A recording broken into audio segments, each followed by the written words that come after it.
अस्सलाम वालेकुम एस्पिरेंट्स।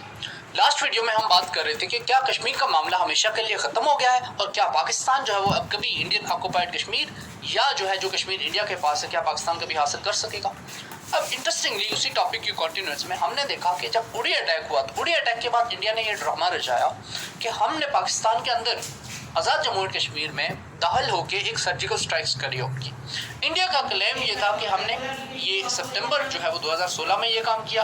अब मोदी ने इसके ऊपर जो है वो कई दफ़ा मोदी ने इसके ऊपर नारे लगाए। याद रखिए कि इंडिया ने ये इमेजिन करना शुरू कर दिया उसामा बिन लादेन के ऑपरेशन के बाद से, और 2008 के जो मुंबई अटैक्स थे उनको इंडिया की जो स्ट्रेटेजिक थिंकिंग है इंडिया उनको इक्वेट कर रहा था टू 9/11 के इंसिडेंट्स के साथ कि यूनाइटेड स्टेट्स में अगर वाक़या हुआ तो यूएस जो है वो इंटरवीन करता है दूसरे मुल्क में, और हमारे मुल्क में अगर इस तरह का कोई टेररिस्ट इंसिडेंट होता है तो हम भी दूसरे मुल्क में इंटरवीन करेंगे। तो इस थिंकिंग के अंदर इंडिया ने जो है कहा कि हमने पाकिस्तान के अंदर पाकिस्तान में सर्जिकल स्ट्राइक्स की हैं बिम्बर आज़ाद जम्मू एंड कश्मीर में। अब पाकिस्तान जो इस क्लेम को कम्प्लीटली डिनाई करता है। हम यहाँ पर इस एस्पेक्ट पर बात नहीं करेंगे कि क्या सर्जिकल स्ट्राइक्स की जो बहस थी या सर्जिकल स्ट्राइक्स क्या हकीकत में हुई या इंडिया जो है वो बेवकूफ़ बना रहा था सारी दुनिया को। दोनों कंट्रीज़ के अपने अपने स्टैंड्स हैं, ये मैं आपकी जजमेंट के ऊपर छोड़ता हूँ। लेकिन समझना आपके लिए इंपॉर्टेंट ये है कि सर्जिकल स्ट्राइक्स का जो ड्रामा है वो कश्मीर के इशू में और पाकिस्तान और इंडिया के दरमियान जो वॉर्स हुई हैं और इन दोनों कंट्रीज़ के दरमियान जो हिस्टोरिकल टसल है उनमें एक नई डायमेंशन थी, एक नई एडिशन थी, उसमें एक इन्वेंशन थी। अब हम देखते हैं अब कि इसके बाद पाकिस्तान के पास ऑप्शंस क्या हैं। जब इंडिया ये सारा काम कर चुका है तो पाकिस्तान क्या क्या कर सकता है। पाकिस्तान के पास लीगल ऑप्शंस क्या हैं, पाकिस्तान के पास क्या वॉर का ऑप्शन है, क्या न्यूक्लियर ऑप्शन है। First, there would be no toleration for nuclear war. आप न्यूक्लियर वॉर अफोर्ड नहीं कर सकते। पाकिस्तान में कितनी पॉपुलेशन है? पाकिस्तान में पॉपुलेशन है तकरीबन 210 मिलियन। इंडिया में कितनी पॉपुलेशन है? तकरीबन 1.4 बिलियन। अब 1.6 बिलियन रफली आप इनको कर लें, 1.5 अरब से ऊपर लोग हैं जो कि ये जो न्यूक्लियर फियर के अंडर रह रहे हैं, इसको न्यूक्लियर विंटर कहें आप। तो न्यूक्लियर विंटर में रहना आसान नहीं है। अगर आप जंग होती है कश्मीर के ऊपर होती है, किसी और आउटस्टैंडिंग इशू के ऊपर होती है कश्मीर और पाकिस्तान और इंडिया के दरमियान, तो वो ऑप्शन जो है वो इंटरनेशनल कम्युनिटी अफोर्ड नहीं कर सकती, हम नहीं अफोर्ड कर सकते पाकिस्तान। लेकिन पाकिस्तान को चूंकि ये स्ट्रेटेजिक कंपल्शंस हैं कि पाकिस्तान की सिक्योरिटी स्पेशली वाटर सिक्योरिटी वो कश्मीर के साथ लिंक्ड है। दरिया जो है वो कश्मीर से फ्लो होते हैं, ये बात आपको पता है। जगुलर वेन का जो है वो एग्रीमेंट, इस जो आर्ग्यूमेंट है वो इसीलिए है। आपके पानी के तमाम सोर्सेज ओरिजिनेट कहाँ से होते हैं? आज़ाद जम्मू एंड कश्मीर से, इंडियन ऑक्युपाइड कश्मीर से ओरिजिनेट होते हैं, वहाँ से पंजाब में इंटर होते हैं। तो अगर इंडिया इनके ऊपर जैसे डैम बना रहा है, बगलीहार डैम बना रहा है, रत्तल डैम जो है वो बगलीहार डैम बना रहा है इंडिया, और इसके अलावा कशनगंगा डैम का प्रोजेक्ट है, तो इस तरह वोलर बराज है, इस तरह के प्रोजेक्ट्स अगर इंडिया कर रहा है और पाकिस्तान की जो वाटर सप्लाई है या वाटर फ्लो है रिवर्स में, इंडिया उसको ब्लॉक करता है तो पाकिस्तान बैरन हो जाता है। पाकिस्तान में अगर आपाशी नहीं होगी तो हमारी ज़मीनों पे फसल नहीं उगेगी तो आप एग्रीकल्चरल क्राइसिस का शिकार हो जाएंगे, हमारे मुल्क में जो है वो कहत आ जाएगा। तो ये वो सिचुएशन है जो कश्मीर को जगुलर वेन बनाती है आपके लिए, पाकिस्तान के लिए, हमारे लिए। तो let go of Kashmir. Pakistan afford नहीं कर सकता है कि हम कश्मीर को जाने दें। कश्मीर को हम जाने इसलिए नहीं दे सकते। पहली बात तो यह है कि आप 70 सालों से हम कश्मीर के नारे के ऊपर हम यह है इंडिया के साथ जंग में दाखिल होते रहे हैं। We have entered into war with India in at different occasion, 65, 47, 48, 71, 71 में हमने आधा पाकिस्तान खो दिया इसी कश्मीर के रीज़न की वजह से। अब अगर हम कश्मीर के इस इशू को जाने देते हैं और हम कहते हैं कि ठीक है इंडिया ने वो रख लिया और हम अपने पार्ट्स रख लेते हैं, तो इट्स टेंटामाउंट टू मॉरल बिट्रेट। एक तो कश्मीरियों के साथ धोखा है, गद्दारी है। रीज़न क्या है? क्योंकि 70 सालों से हमने जो नारे लगाए हैं जगुलर वैन, क्या कोई कंट्री अपनी जगुलर वैन किसी दूसरे के पास जाने दे सकता है? नहीं जाने दे सकता। दूसरी बात जो समझने की ज़रूरत है आपके लिए वो ये है कि 70 सालों में जो 1 लाख से ज़्यादा जो है जो लोग शहीद हुए हैं कश्मीर में, पाकिस्तान में, तमाम ट्रुप्स को मिला लें, उनका जो खून है उसकी कीमत कौन अदा करेगा? तो पाकिस्तान के पास ये ऑप्शन नहीं है कि हम लेट गो ऑफ कर दें, कश्मीर को जाने दें, जैसा है स्टेटस को के ऊपर या जैसा हो रहा है वैसे होने दें। ये वो कंपल्शंस हैं हमारे लिए जो कि कोई भी लीडरशिप जो है इस तरह का डिसीजन नहीं ले सकती। पाकिस्तान अब 71 में हम आधे रह गए तो कश्मीरियों के साथ बिट्रेयल के बराबर होगा ये। तो इसलिए शायद ये वो रीज़न्स हैं, अपनी हमारी स्ट्रेटेजिक रीज़न्स भी हैं, हमारी इकोनॉमिक रीज़न्स भी हैं, हमारी एक मुस्लिम ब्रदरहुड, टू नेशंस थ्योरी के ऊपर हमने पाकिस्तान हासिल किया था। तो ये वो रीज़न है, कश्मीरियों के साथ एक एफिनिटी है, जियोग्राफिकल कंटिग्यूटी है, कश्मीरियों के साथ हमारा एक इस्लाम की वजह से एक ब्रदरहुड का रिलेशन भी बनता है।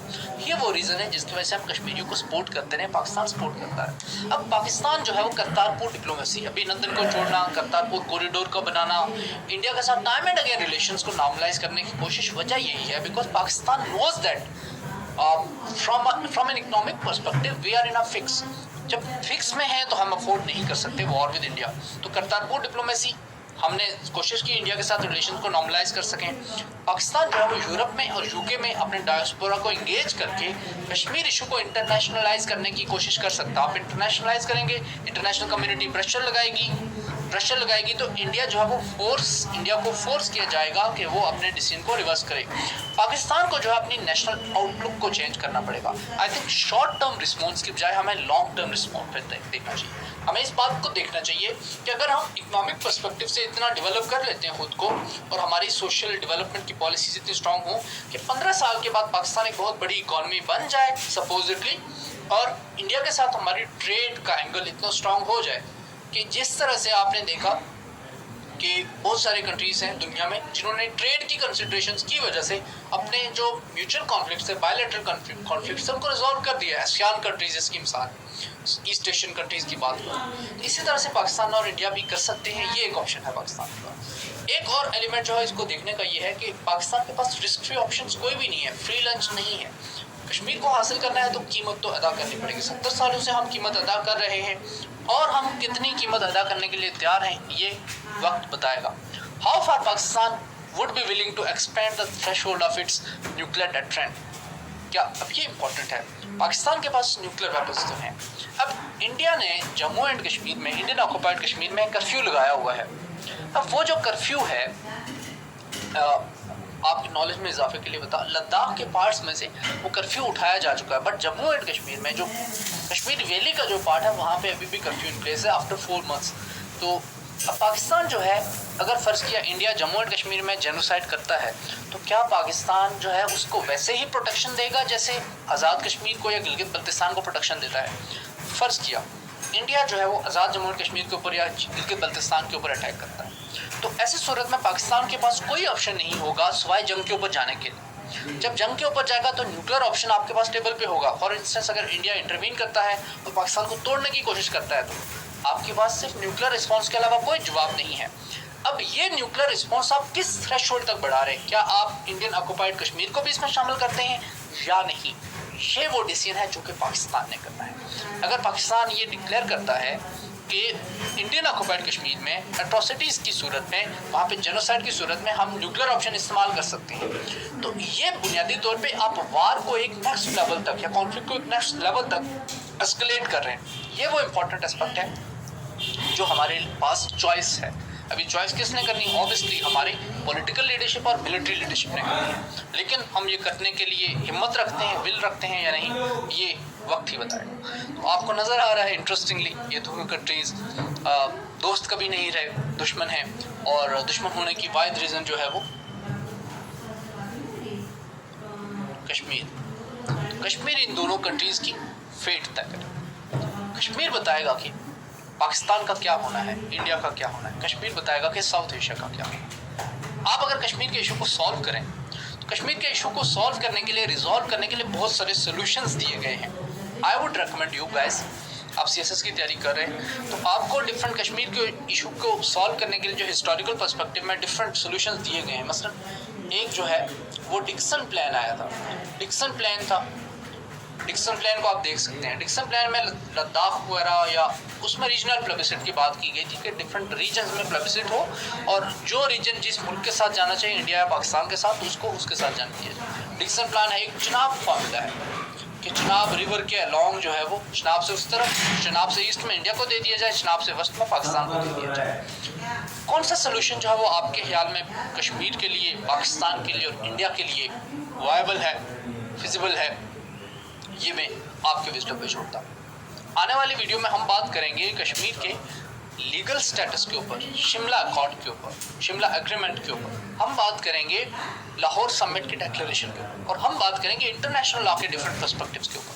हम बात करेंगे कि क्या Pakistan international court of justice में इस इशू को ले जा सकता है या नहीं। तब तक के लिए आपसे इजाज़त चाहते हैं। अपना ख्याल रखिएगा। अल्लाह हाफ़िज़।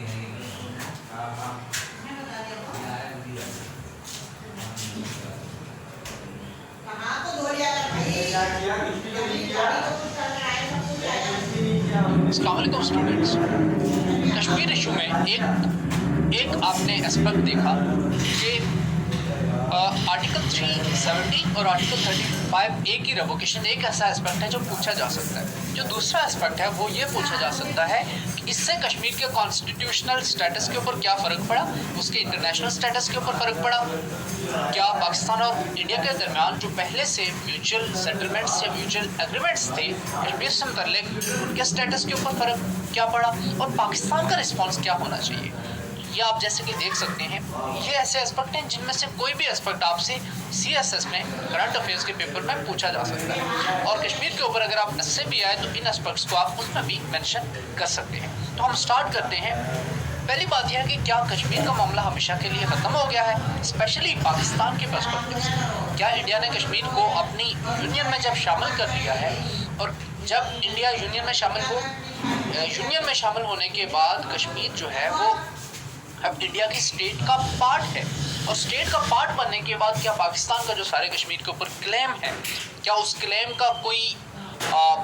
की कोई वैलिडिटी रहती है, उसकी कोई यूटिलिटी रहती है या नहीं।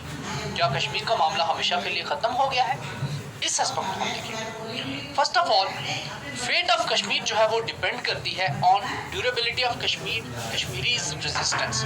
अच्छा, ये जो आपको पॉइंट्स नज़र आ रहे हैं, ये जब मैं टॉपिक तैयार कर रहा था आपके लिए, इसमें अशरफ जहांगीर काजी साहब का आर्टिकल है, एक डॉन न्यूज़पेपर में उन्होंने लिखा वो आर्टिकल, उसमें से कुछ जो है वो पॉइंटर्स मैंने उठाए जो बहुत इंपॉर्टेंट है, और he is one of the prolific writers. उन्होंने बहुत इंपॉर्टेंट असाइनमेंट्स के ऊपर सर्व किया है, इंडिया में भी सर्व किया है, तो ये चीज़ें जो है वो आपके सामने होनी चाहिए। पहले उन्होंने बात की कि कश्मीरियों की जो रेजिस्टेंस है, इंडियन ऑक्यूपाइड कश्मीर के जो लोग हैं उनकी जो रेजिस्टेंस है इस कर्फ्यू के बाद, इस डिसीजन के बाद, वो डिटर्मिन करेगी कि कश्मीर का फ्यूचर क्या होगा। अगर वो रेजिस्टेंस ऐसी कर पाते हैं कि इंडियन आर्मी उसको विथस्टैंड ना करे, तो हो सकता है कि इंडिया को ये जो डिसीजन है वो रिवर्स करना पड़े। दूसरा उन्होंने बात की कि ये कॉन्स्टिट्यूशनल टेस्ट का एलिमेंट है कि चूंकि इंडिया में आपको पता है कि सुप्रीम कोर्ट, मैंने बात की थी कि सुप्रीम कोर्ट में ये इशू अभी चल रहा है, तो सुप्रीम कोर्ट अगर इस डिसीजन को, अगस्त 5 के डिसीजन को रिवर्स कर लेता है, तो तब भी जो है वो उससे भी कश्मीर के इशू की तकदीर के ऊपर फर्क पड़ेगा। एक और एस्पेक्ट उन्होंने जो हाईलाइट किया वो ये है कि इंटरनल पॉलिटिकल अपोजिशन अगर इंडिया में फॉर इंस्टेंस कांग्रेस की गवर्नमेंट बन जाती है, तो और वो कश्मीर से मुतल्लिक ये जो बीजेपी के गवर्नमेंट ने डिसीजन लिया है, इसके खिलाफ अगर वो प्रोटेस्ट करते हैं या उनके प्रेशर की वजह से इंडिया या मोदी की गवर्नमेंट, बीजेपी की गवर्नमेंट अपने फैसले को चेंज करती है, तो ये एक एस्पेक्ट हो सकता है जिससे कश्मीर की तकदीर के ऊपर फर्क पड़ सकता है। फिर ग्लोबल रिस्पॉन्स क्या होता है, इंटरनेशनल रिस्पॉन्स आपको समझने की ज़रूरत है, बहुत इंपॉर्टेंट है। इंटरनेशनल रिस्पॉन्स जो है वो एक प्रेशर वॉल्व के तौर पे काम करता है। अगर इंटरनेशनल कम्युनिटी इंडिया के ऊपर प्रेशर लगाती है, प्रेशर एक्सर्ट करती है, तो हो सकता है कि इंडिया को अपने ये डिसीजंस वापस लेने पड़े। अदरवाइज अगर आप इंडिया को कार्टे ब्लांशे देते हैं तो फिर इंडिया इसी तरह के डिसीजंस और लेगा। आपने राम मंदिर का डिसीजन देखा, आपने इंडिया में काउ विजिलेंटिज्म देखा, आपने अगस्त 5 का डिसीजन देखा, आपने बीजेपी की गवर्नमेंट के उनके नारे, उनकी फाशिस्ट मेंटालिटी देखी। पाकिस्तान दूसरी तरफ करतारपुर कॉरिडोर जैसे इनिशिएटिव्स थे, पाकिस्तान दूसरी तरफ जो है अभिनंदन को छोड़ रहा है, लेकिन इंडियन गवर्नमेंट जो है वो किसी के ऊपर भी रेसिप्रोकेट नहीं कर रही। तो ये वो एस्पेक्ट है जो आपको जहन में रखना है कि ग्लोबल रिस्पॉन्स बहुत इंपॉर्टेंट है। याद रखिए, प्रेसिडेंट ट्रंप जो है वो कॉन्स्टेंटली अगस्त के बाद से हर दूसरे तीसरे महीने के बाद वो एक मेडिएशन की ऑफर कर लेता है।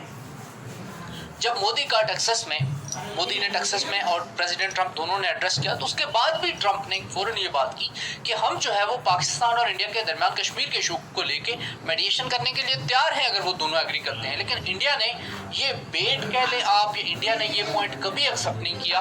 इंडिया कहता है कि कश्मीर हमारा पाकिस्तान और इंडिया के दरमियान बायलैटरल, पहले कहता था बायलैटरल इशू है, अब कहता है कि बायलैटरल नहीं है भाई, हमारे अंदर का इशू है, इंटरनल इशू है। क्यों? क्योंकि आर्टिकल 370 रिवोक कर दिया, आर्टिकल 35 ये खत्म कर दिया, तो अब जो है वो कश्मीर इंडियन यूनियन का पार्ट है। तो अब यूनियन का पार्ट है तो सॉवरेनिटी की थ्योरी के तहत, नॉन इंटरफेरेंस के प्रिंसिपल के तहत, इंडिपेंडेंस के प्रिंसिपल के तहत स्टेट के इंटरनल अफेयर में कोई भी एक्सटर्नल स्टेट इंटरवीन नहीं कर सकती, ये यूएन का चार्टर भी कहता है। तो ये इंडियन आर्गुमेंट है। इफ जेनोसाइड इज कमिटेड, एक एस्पेक्ट ये है कि वहां पर कर्फ्यू चल रहा है, कर्फ्यू चल रहा है और लोकल लोग वहां पे रेजिस्ट करते हैं, और प्लेबिसिट के अंडर, प्लेबिसिट के डर से और प्लेबिसिट की सूरत में लोगों के, इंडियन ऑक्युपाइड कश्मीर के लोगों के पाकिस्तान के साथ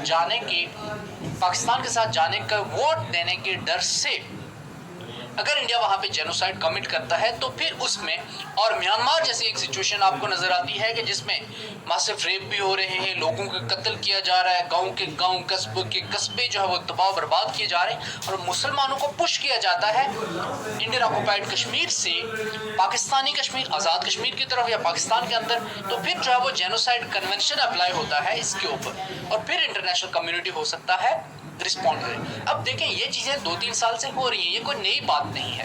इंडिया पिछले 4-5 साल से human rights violations India constantly कर रहा है, और इन ह्यूमन राइट्स वायलेशंस के ऊपर इंटरनेशनल रिपोर्ट्स भी आ चुकी हैं, और पाकिस्तान हर दफ़ा इस इशू को इंटरनेशनल लेवल के ऊपर रेज करता है, बट इंडिया जो है वो म्यूटेड रिस्पॉन्स, और इंटरनेशनल कम्युनिटी का रिस्पॉन्स भी म्यूटेड है। अब जो अगर इंतिफादा होता है, इंतिफादा कहते हैं अपराइजिंग को, कश्मीर में पहला जो इंतिफादा हुआ वो हुआ 1989 में। 1989 में कश्मीर में पहली अपराइजिंग शुरू हुई। अब इंतिफादा ऐसा वर्ड है जो पैलेस्टीनियन अपराइजिंग से लिया गया है, जो फ़लस्तीनियों की स्ट्रगल है आज़ादी के लिए, वहाँ से ये लफ्ज़ उठाया गया है। तो कश्मीर में अगर इंतिफादा होता है, ये अगर जेनोसाइड वो करने की कोशिश करते हैं और सेकंड अपराइजिंग शुरू होती है, तो इंटरनेशनल कम्युनिटी जो है उसके ऊपर रिस्पॉन्ड कर सकती है। अब इसको आपको यूँ समझना है कि बुरहान वानी की शहादत के बाद ये बातें चल रही थी, बहुत सारे राइटर्स ने ये बात लिखी कि कश्मीर जो है वो अपराइजिंग के एक न्यू फेज में दाखिल हो चुका है। उसके बाद लोगों ने कहा कि ये सेकंड इंतिफादा है कश्मीर का, या सेकंड अपराइजिंग है। लेकिन शायद ये अपराइजिंग, मैंने आपको पहले लेक्चर में भी बताया कि कश्मीर में काफ़ी हद तक जो है वो वहाँ की लोकल यूथ का रिस्पांस था कि वो इंडियन आर्मी के खिलाफ they were raising their arms, Indian army के खिलाफ वो जहाद कर रहे थे, लिबरेशन की स्ट्रगल कर रहे थे। तो ये वो कॉन्टेक्स्ट है जिसमें आपने देखना है कि इंतिफादा, सेकंड इंतिफादा स्टार्ट होने की बात की जा रही है, लेकिन वो इंतिफादा शायद it couldn't take its roots. अब कश्मीर की फेट क्या सील हो चुकी है, अगर आप इस मैप को देखें तो यहाँ पे आपको गिलगित बल्तिस्तान नज़र आ रहा है, यहाँ पे आपको जम्मू एंड कश्मीर नज़र आ रहा है। अब आप यूँ समझें कि ये सारा, अब जहाँ पे पहले इंडिया का बॉर्डर यूँ था, अब इंडिया का बॉर्डर, इंडिया के इस डिसीजन के थ्रू इंडिया का बॉर्डर अब ये आ गया है। तो पहले तो पाकिस्तान के पास जम्मू एंड कश्मीर का बफर था, अब बफर नहीं है। पाकिस्तान और अब इंडिया का जो बॉर्डर है वो डायरेक्टली आप यूँ समझ सकते हैं कि आज़ाद कश्मीर के साथ और जीपी के साथ होता है। अब जो लाइन ऑफ कंट्रोल का स्टेटस है, जो कि इंटरनेशनली रिकॉग्नाइज्ड है, उसको भी इंडिया ने चेंज कर दिया है। अब ये डिसीजन जो है उसकी इम्पोर्टेंस, उसकी लेजिटिमेसी बहुत ज़्यादा अहम है। अगर ये इशू, इंडिया का ये डिसीजन अगर ये लेजिटिमेसी एक्वायर कर लेता है, तो कश्मीर का मामला पाकिस्तान के एस्पेक्ट से, पाकिस्तान के क्लेम के हिसाब से ख़त्म हो गया है। बट देखना यह है कि क्या इंडिया इस डिसीजन के बाद आज़ाद जम्मू एंड कश्मीर और गिलगित बल्तिस्तान में से अपना क्लेम ख़त्म करता है या नहीं। लेकिन एक फियर ये भी एक्सप्रेस किया जा रहा है कि इस मिलिट्री माइट के साथ इंडिया जो है वो आज़ाद जम्मू एंड कश्मीर और गिलगित बल्तिस्तान के ऊपर अटैक करके उनको जो है वो कैप्चर करने की कोशिश कर सकता है। अब इंडिजिनस रेजिस्टेंस का जो एलिमेंट है, जिसके ऊपर मैं बात कर चुका हूँ, जिसको लोकल सपोर्ट हासिल है, और जम्मू एंड कश्मीर में पिछले 3-4 सालों से बुरहान वानी की शहादत के बाद से लगातार जो है वो इंसर्जेंसी राइज कर रही है। लेकिन इस इंसर्जेंसी का लेवल इतना नहीं है। आपने डार का भी इंसिडेंट देखा कि डार ने जो है वो पुलवामा अटैक आपने देखा, तो पुलवामा अटैक है या उड़ी अटैक है, इस तरह के, या पठानकोट बेस अटैक है, इस तरह के जो अटैक्स हुए हैं वो वहाँ के लोकल इंसर्जेंट्स ने किए हैं। तो उड़ी हो जाए या पुलवामा का वाक़या हो या पठानकोट का वाक़या हो, इन वाकयात में इंडियन आर्मी को मासिव लॉसेस का सामना करना पड़ा। उनके कई जो है वो कई ट्रुप्स जो है वो मारे गए। तो जब इस तरह का कोई भी इवेंट हुआ तो उसके बाद इंडिया ने पाकिस्तान के खिलाफ सर्जिकल स्ट्राइक्स का ड्रामा भी रचाया। उसके ऊपर हम बात करते हैं थोड़ी देर में। इंडिजिनस रेजिस्टेंस का एलिमेंट है वो बहुत इंपॉर्टेंट है। अगर कश्मीरी इंडिजिनस रेजिस्टेंस का एलिमेंट जो है वो रेज कर पाते हैं तो कश्मीर की फेट सील नहीं। International response is going to be muted. Reason क्या है? इंडिया की इकोनॉमिक माइट, इंडिया की मिलिट्री माइट, इंडिया का यूनाइटेड स्टेट्स के साथ अलायंस, इंडिया का रशिया के साथ स्पेशल रिलेशनशिप और इंडिया की जो पॉपुलेशन का एलिमेंट है उनका जो डेमोग्राफिक और जियोग्राफिकल डिविडेंड है और इंडियन ओशन रीजन में जो उनका राइजिंग इन्फ्लुएंस है, ये वो फैक्टर्स हैं जिनकी वजह से इंटरनेशनल कम्युनिटी का रिस्पॉन्स म्यूटेड ही रहेगा। और पाकिस्तान के जो एफर्ट्स हैं एट इंटरनेशनलाइजिंग कश्मीर डिस्प्यूट शायद वो उस तरह के रिजल्ट्स ना ला पाए कि इंटरनेशनल कम्युनिटी कश्मीर में इंटरवीन करके इंडिया के इस डिस्प्यूट को रिवर्स करवा सके। कॉन्फ्लिक्ट अवॉइड कर रहा है पाकिस्तान, क्योंकि हमारी इकोनॉमिक सिचुएशन और हमारी इंटरनल सिक्योरिटी सिचुएशन अभी ऐसी नहीं है कि हम इंडिया के साथ एक जंग न्यूक्लियर एलिमेंट भी आ जाता है जो जंग की पॉसिबिलिटी को और कम कर देता है। ठीक है जी। पाकिस्तान डिप्लोमेटिक एफर्ट्स को इंटेंसिफाई कर रहा है। Pakistan is concerned about protection of AJK and GB. Obviously अगर इंडिया जैसा मुल्क जो कि आपसे इकोनॉमी में भी कई गुना बड़ा हो तो उसके खिलाफ जंग करना इतना आसान काम नहीं है। इट्स नॉट कि दो लोग लड़ रहे हैं, ये दो ममालिक के दरमियान जंग है और इंडिया एक बहुत बड़ी इकोनॉमिक पावर बन चुका है। हम माने या ना माने पिछले 30-40 सालों में तो पाकिस्तान के लिए एजेके और जीबी की प्रोटेक्शन बहुत इंपॉर्टेंट है। चाइना जो है वो इस दौरान पाकिस्तान की सपोर्ट करता रहेगा। आपको ये इंपॉर्टेंट एस्पेक्ट इसमें ये है जो है वो सर्जिकल स्ट्राइक्स का है। इसी एस्पेक्ट के ऊपर हम आने वाली वीडियो में बात करेंगे और इसी टॉपिक को कंटिन्यू करेंगे। तब तक के लिए आपसे इजाजत चाहते हैं। अपना ख्याल रखिएगा। अल्लाह हाफिज़।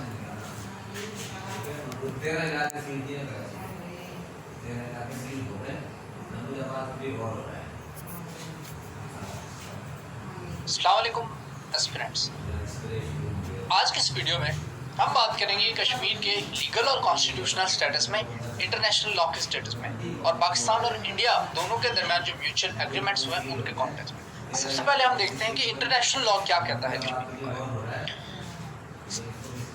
इम्पॉर्टेंट बात यह है कि आर्टिकल 370 के अंदर जो प्रोविजन दी थी, आर्टिकल 370 के अंदर जो मैकेनिज्म दिया गया था आर्टिकल 370 को अमेंड करने का, ये जो प्रेसिडेंशियल ऑर्डर मोदी की गवर्नमेंट ने अगस्त 5 को पास किया, ये उसकी ही वायलेशन था। तो पहली बात तो यह है कि ये इंडियन कॉन्स्टिट्यूशन की वायलेशन है। ये बात आपने जहन में रखनी है, मेंशन करनी है अपने रिस्पॉन्स में। अब इंडियन जो है वो कॉन्स्टिट्यूशन वो क्लेम करता है कि वो सेक्युलर कॉन्स्टिट्यूशन, जबकि बीजेपी लड़ जो मोदी की गवर्नमेंट है वो जिस पॉलिसी पे चल रहे हैं वो पॉलिसी है हिंदुत्व पॉलिसी। अब हिंदुत्व जो डॉक्ट्राइन है वो हमें इंडिया की, अगर आप हिस्टोरिकली उनकी थिंकिंग ट्रेस आउट करें तो वो हमें शिफ्ट नज़र आती है गांधी से नेहरूवियन पॉलिसी की।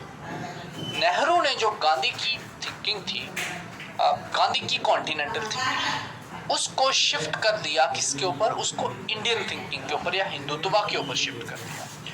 अब बीजेपी जो है वो उसकी एक न्यू इनकार्नेशन है। बीजेपी की जो थिंकिंग है इसको एक नया वजूद मिला है और जो गुजरात का जो बुच्चर है या गुजरात का जो कसाई है, 2002 के गुजरात में हिंदू मुस्लिम फसादात की वजह से मोदी को गुजरात का बुच्चर कहा जाता है और मोदी उस वक्त जो है वो गुजरात का चीफ मिनिस्टर था।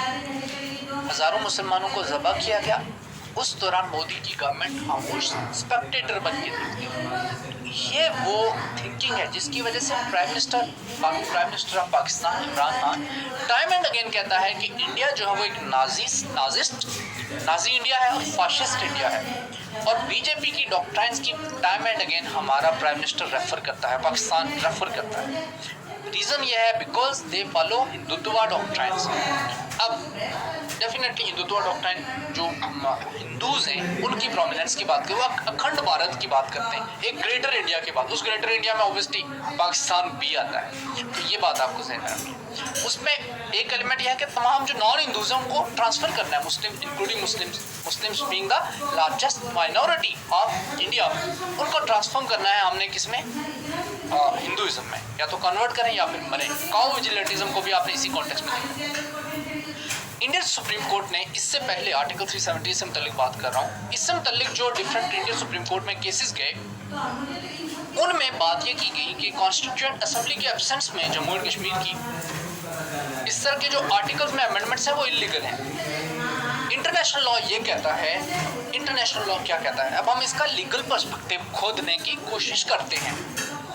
इंटरनेशनल लॉ कहता है अनलॉफुल एनेक्सेशन, इलीगली आप किसी टेरिटरी को अपने साथ मिलाएं। Of a disputed territory, Kashmir is a disputed territory.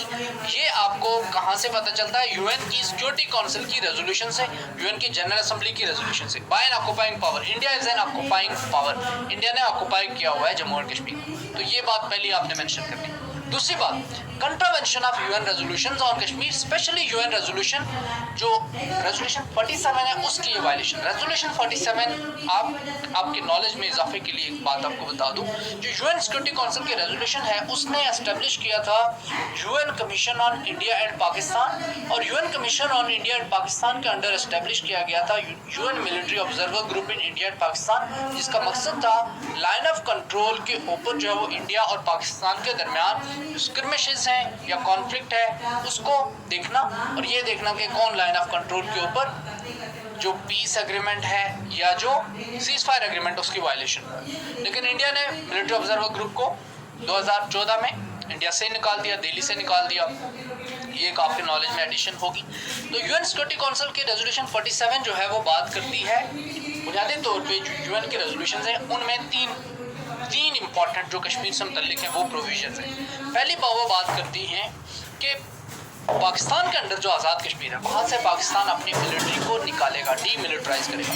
ये बात याद रखिए कि ये जो रेजोल्यूशन है जिनकी मैं बात कर रहा हूँ ये 48 में, 49 में या अर्ली 50s में आई है, जिनका अंदर ये बातें एम्फसाइज की गई। पाकिस्तान डीमिलिटराइज करेगा, स्पेशली मैं बात कर रहा हूँ यूएन सिक्योरिटी काउंसिल रेजोल्यूशन 47।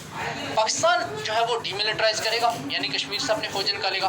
फिर जो है वो इंडियन ऑक्युपाइड जो कश्मीर है उसमें से अपनी फोर्सेस को स्केल बैक करेगा या कट बैक करेगा इस लेवल तक के जिस लेवल के साथ वो वहाँ पे पीस मेंटेन कर सके। और फिर थर्ड जो ऑप्शन है वो है प्लेबिसिट का ऑप्शन, कि वहाँ पर जो है वो क्या होगी, राय शुमारी होगी। एक प्लेबिसिट होगा, प्लेबिसिट किसके अंडर होना है, यूएन के अंडर या यूएन के अपॉइंटेड मेडिएटर के अंडर या यूएन के अपॉइंटेड किसी कमीशन के अंडर।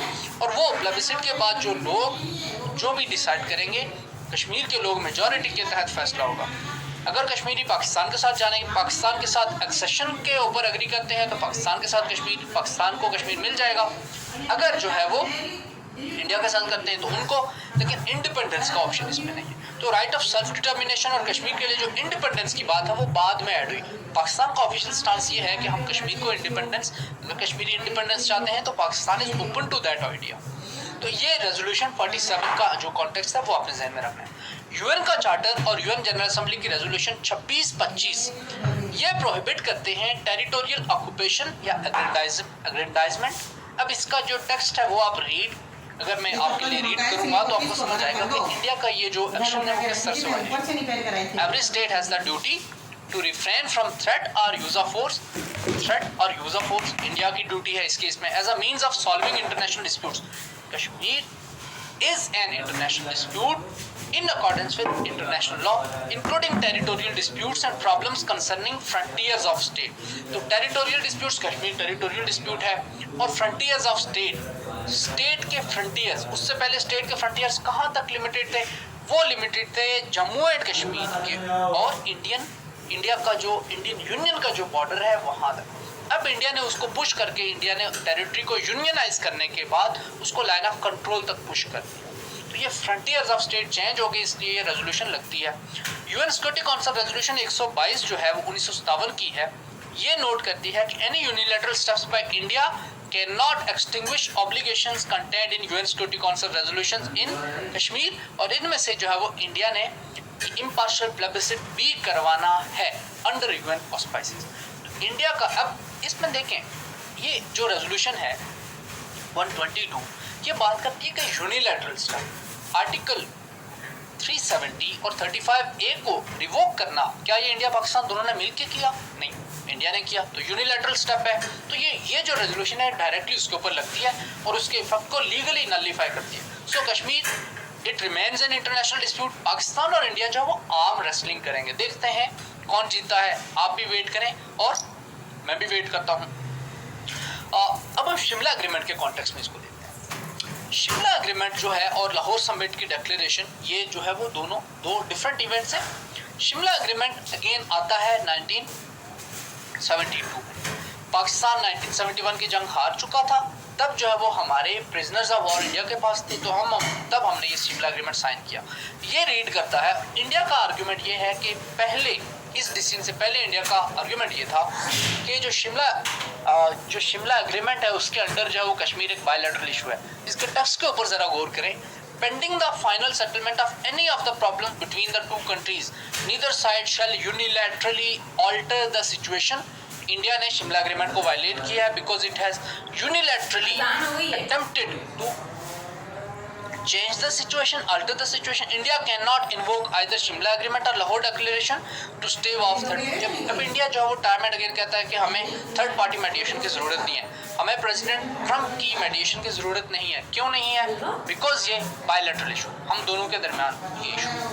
शिमला एग्रीमेंट में ये बात की गई थी पैराग्राफ 4 में, उसमें ये बात की गई कि बायलैटरल जो है वो अपने तमाम आउटस्टैंडिंग डिस्प्यूट्स को ये दोनों कंट्रीज रिजॉल्व करेंगे। लेकिन शिमला एग्रीमेंट में ये बात भी की गई थी कि पाकिस्तान और इंडिया के दरमियान जो डिस्प्यूट्स हैं, कश्मीर डिस्प्यूट्स, उनसे मुतल्लिक जो यूएन सिक्योरिटी काउंसिल की रेजोल्यूशंस हैं वो रेलिवेंट रहेंगी। तो इस कॉन्टेक्स्ट में आपने इसको देखना है कि इंडिया का ये जो डिसीजन है आर्टिकल 370 और 35A को रिवोक करना, इसका कॉन्स्टिट्यूशनल स्टेटस जो है that is not protected by Shimla agreement पर। इंडिया का आर्ग्यूमेंट जो है वो test of constitutional validity withstand नहीं करता। आर्टिकल 103 है जो यूएन चार्टर का, वो बात करता है that bilateral treaties can not supersede India's obligation under UN charter. Article 103 के तहत जो है bilateral treaty, Shimla agreement is a bilateral treaty. अगर इंडिया आर्ग्यू करता है कि बायलैटरली हम कोई अरेंजमेंट कर लेते हैं जबकि यहाँ पे इंडिया ने यूनिलैटरली किया, उसकी कोई वैलिडिटी नहीं है। Shimla agreement does not exclude multilateralism entirely, उसमें यूएन की सिक्योरिटी काउंसिल के रेजोल्यूशन की बात की गई है। तो इंडिया जो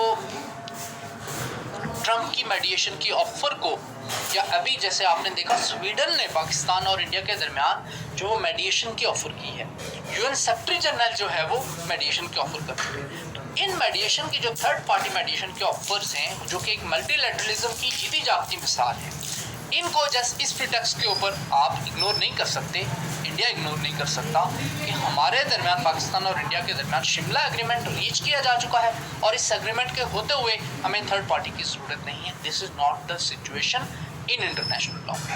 फिर देखिए इंस्ट्रूमेंट ऑफ एक्सेशन और इसका क्या लिंक है, ये मैं थोड़ा सा आपको बताना चाहता हूँ। महाराजा ने जो है वो पाकिस्तान के साथ स्टैंड स्टिल एग्रीमेंट जो है जैसा है वैसा ही रहेगा, ये साइन किया 1947 में पाकिस्तान के साथ। अब स्टैंड स्टिल एग्रीमेंट के होते हुए महाराजा जो है वो लीगली इंडिया के साथ इंस्ट्रूमेंट ऑफ एक्सेशन साइन नहीं कर सकता था, लेकिन उसने किया। अब हिस्टोरिकली मैं ये बात करूं तो ये इंस्ट्रूमेंट ऑफ एक्सेशन का सही होना, वैलिड होना या उसका इनवैलिड होना, ये भी एक क्वेश्चन है जो अभी तक शायद रिजॉल्व नहीं हुआ। और किसी को नहीं पता कि क्या ये इंस्ट्रूमेंट ऑफ एक्सेशन क्या रियल भी है, ऑथेंटिक भी है या नहीं। इंस्ट्रूमेंट ऑफ एक्सेशन जो है वो स्टैंड स्टिल एग्रीमेंट के होते हुए महाराजा साइन नहीं कर सकता था। फिर जो विल ऑफ द पीपल है वो डोमिनेट करती है या वो सुपरसीड करती है एक महाराजा जो है, जो महाराजा हरि सिंह है, उसके डिसीजन को कि वो स्टेट की फेट, अपनी रियासत की तकदीर को डिसाइड कर ले। ये भी आपने ध्यान में रखना है जब आप इंस्ट्रूमेंट ऑफ एक्सेशन की बात करें। तो इंस्ट्रूमेंट वैलिड नहीं है। These two articles were fraudulent attempts to legitimize accession. Article, ये इंस्ट्रूमेंट ऑफ एक्सेशन जो था उसको लेजिटिमाइज करने के लिए ये दोनों आर्टिकल्स पुट किए गए थे। पाकिस्तान ने तो हर इंस्ट्रूमेंट ऑफ एक्सेशन को कभी एक्सेप्ट नहीं किया, तो इन दोनों आर्टिकल्स और इंडिया का जो स्पेशल स्टेटस है उनको एक्सेप्ट नहीं करना था। लेकिन इन दोनों आर्टिकल्स के होते हुए एक बात थी कि कश्मीरियों को स्पेशल प्रोटेक्शंस और स्पेशल प्रिविलेजेस हासिल थे और उनके होते हुए इंडिया जो है वो कश्मीर के स्टेटस को चेंज नहीं कर सकता था। तो ये शायद वो इम्पोर्टेंट एस्पेक्ट था जो कि पाकिस्तान के हिसाब से रेलिवेंट है, जो कश्मीर की बहस में और इंडिया का ये जो ये कॉन्स्टिट्यूशनल प्रोटेक्शंस थी और इनकी रेवोकेशन यहाँ पे वो एलिमेंट है जहाँ पे पाकिस्तान का कंसर्न आता है। अब आर्टिकल 370 और 35A को रिमूव करके आपने उसको स्टेट का पार्ट बना दिया है, तो वो थोड़ी सी जो प्रोटेक्शन थी वो भी आपने हटा दिया। ये अलग बात है कि पाकिस्तान उस सारी बहस को ही नहीं मानता, क्योंकि पाकिस्तान के नज़दीक तो प्लेबिसाइट करवाएं, यूएन सिक्योरिटी काउंसिल के रेजोल्यूशंस के मुताबिक, जो कश्मीरी डिसाइड करते हैं उसके मुताबिक फैसला करें। अब Kashmiris have a right of self determination. Right of self determination international law में कश्मीरियों का एक एस्टेब्लिश्ड राइट है। इसके ऊपर भी जो है वो आपसे क्वेश्चन पूछा जा सकता है। बट जो राइट ऑफ सेल्फ डिटर्मिनेशन है कश्मीरियों का, वो यूएन सिक्योरिटी काउंसिल के रेजोल्यूशंस के अंडर ही होगा। और अगर कश्मीरीज डिसाइड करते हैं एक इंडिपेंडेंस के ऑप्शन के लिए, तो this should be and would be given to them, ये इंटरनेशनल लॉ कहता है। Although this is a reality, this is far from reality. On ground situation क्या है वो आपके सामने है। आने वाले वीडियो में हम इसी टॉपिक को कंप्लीट करेंगे और तब आपके लिए मैं कुछ क्वेश्चंस भी छोड़ूंगा, देखूंगा कि आप उनका रिस्पांस कैसे देते हैं। तब तक के लिए आपसे इजाजत चाहते हैं। अपना ख्याल रखिए।